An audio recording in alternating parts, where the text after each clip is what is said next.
In de Eredivisie winnen er het aanstaande seizoen 6 ploegen die op kunstgas voetballen.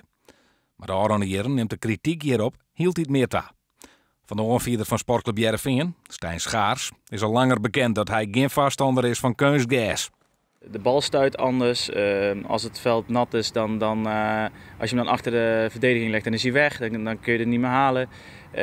Je krijgt bijna geen duels meer. De sliding sterft uit. Niemand heeft eigenlijk, als ze naar een wedstrijd moeten en ze moeten uit naar bijvoorbeeld de Heracles, dan wil niemand spelen. Het is gewoon kijken of je de punten kunt halen en wegwezen. En ik denk dat we daarvan af moeten.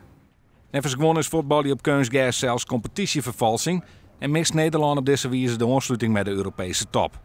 Henk Schreuder is al jaren verantwoordelijk voor de gasmatten in het Abel Enstra stadion. Deze actie van de voetballers is een erkenning van zijn vak. Wij roepen het dan wel, maar als deze mensen het roepen, de spelers werden daadwerkelijk omgeerd en die hun werk erop doen, dat is geweldig. Mooier kind net. En algemeen directeur Luc IJsinga staat volslijn achter de actie van Stijn Schaars. Daar staan we volledig achter. Echt voetbal hoort op echt gras. Dat is een ding wat duidelijk is. Dus we steunen het initiatief van harte. Je moet een beetje zien, je gaat de Tour de France ook niet op een home trainer rijden. Dus voetbal hoort op echt gras. En in het Abel Enstra stadion komt nooit kunstgas. Zolang we er hier met z'n allen iets over te zeggen hebben, nee. Gewoon lekker op echt gras spelen.